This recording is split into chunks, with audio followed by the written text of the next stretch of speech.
नमस्कार स्टूडेंट्स। आज हम एक बड़ी ही मज़ेदार कहानी समझने वाले हैं। इसमें थोड़ा फैमिली ड्रामा है, थोड़ा सस्पेंस है और इन सब के बीच में है एक बहुत ही अनोखी चीज़ जिसका नाम है विटामिन एम। चलिए एक सवाल से शुरू करते हैं। जरा सोचिए कैसा होता अगर याददाश्त को तेज करने के लिए कोई खास गोली होती, एक विटामिन जो आपको कुछ भी भूलने ना दे। हमारी कहानी बस इसी मज़ेदार ख्याल से शुरू होती है। तो ये है रवि के दादाजी और उनका परिवार आजकल उन्हें लेकर थोड़ा परेशान है। क्यों? क्योंकि हाल ही में उन्होंने दवा की गलत डोज ले ली। कभी टहलते हुए रास्ता भटक गए और एक बार तो वो बुरी तरह से गिर भी गए। तो रवि की माँ एक सीधा सा रूल बना देती हैं। वो रवि को कहती हैं कि जब तक मैं काम पर हूँ, दादाजी को अकेले बाहर बिल्कुल नहीं जाने देना है। जिम्मेदारी अब रवि की है। लेकिन दादाजी का सोचना बिल्कुल अलग है। वो अपनी आज़ादी को बहुत मानते हैं और उन्हें ये बिल्कुल पसंद नहीं कि कोई उनके साथ बच्चों जैसा बर्ताव करे। तो बस यहीं पर बेचारा रवि फंस जाता है। एक तरफ माँ का ऑर्डर है, दूसरी तरफ दादाजी की इच्छा। वो माँ की बात माने या फिर अपने दादाजी पर भरोसा करे, बड़ी मुश्किल है।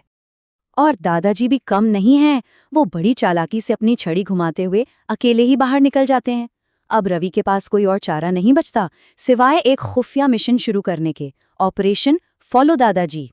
तो पीछा शुरू हो जाता है, लेकिन रवि की जासूसी कह सकते हैं थोड़ी गड़बड़ा जाती है और मामला थोड़ा शर्मनाक भी हो जाता है। वो पकड़े जाने से बचने के लिए एक झाड़ी के पीछे दुबकने की छिपने की कोशिश करता है, पर उसका ये प्लान कुछ खास काम नहीं करता। होता यह है कि एक औरत उसे अपने बच्चे को डराने वाला समझ लेती है और बस बेइज्जती के मारे रवि को वहां से चारों हाथों पैरों पर भागना पड़ता है। अब यहाँ से कहानी और भी दिलचस्प हो जाती है। दादाजी का रास्ता बड़ा ही अजीब है। कुछ समझ नहीं आ रहा कि वो जा कहाँ रहे हैं। कभी पार्क, कभी चाय की दुकान और रवि उनके पीछे पीछे भाग रहा है। तभी रवि को एक बस में दादाजी की वो खास पीली वाली टोपी दिख जाती है। बस फिर क्या था, रवि पूरी जान लगाकर बस के पीछे दौड़ता है और किसी तरह उस पर चढ़ ही जाता है। लेकिन अरे नहीं, ये तो दादाजी हैं ही नहीं, ये तो कोई और है। बस ये सुनते ही रवि के तो होश ही उड़ जाते हैं। उसने अपने दादाजी को खो दिया है। घबराया हुआ रवि जब घर लौटता है तो चैन की सांस लेता है। देखता है कि दादाजी तो अपने कमरे में आराम से सो रहे हैं। वो तय करता है कि वो अपनी इस जासूसी के बारे में किसी को कुछ नहीं बताएगा। पर कहानी में ट्विस्ट तो अब आता है। जब रवि की माँ पूछती है कि दिन कैसा रहा, तो दादाजी पूरी बाजी ही पलट देते हैं। वो कहते हैं, मैं तो घर पर ही था, पर रवि पता नहीं कहाँ गायब हो गया था। और फिर दादाजी एक सरप्राइज निकालते हैं, रवि के लिए एक गिफ्ट रैप किया हुआ पार्सल। और यहीं पर होता है सबसे बड़ा खुलासा। दादाजी कहते हैं, मुझे लगता है मेरी बेटी को थोड़े विटामिन एम की जरूरत है। क्यों? क्योंकि रवि की माँ कैलेंडर पर मार्क किया हुआ दादाजी का जन्मदिन ही भूल गई थीं। और रवि के गिफ्ट में क्या था?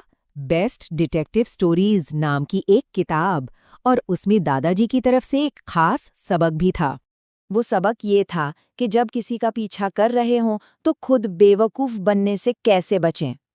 इसका मतलब दादाजी को शुरू से सब पता था कि रवि उनका पीछा कर रहा है।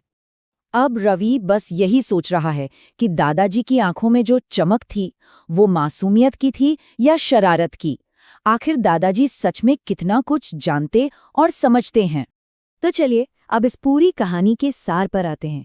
ये कहानी सिर्फ एक दिन के एडवेंचर के बारे में नहीं है। ये हमें देखभाल और सम्मान के बारे में बहुत कुछ सिखाती है। इस कहानी से हम एक अच्छे जासूस की तरह कुछ बातें सीख सकते हैं। पहली, कि हमें ध्यान से देखना चाहिए। दूसरी, कि हमें जल्दबाजी में कोई नतीजा नहीं निकालना चाहिए। तीसरी, हमें लोगों से बात करनी चाहिए, ना कि सिर्फ उनके बारे में। और सबसे जरूरी, हमें सबका सम्मान करना चाहिए। और आखिर में सवाल यही उठता है कि इस पूरी कहानी में असल में विटामिन एम यानी मेमोरी वाले विटामिन की जरूरत थी किसे? सोचने वाली बात है ना।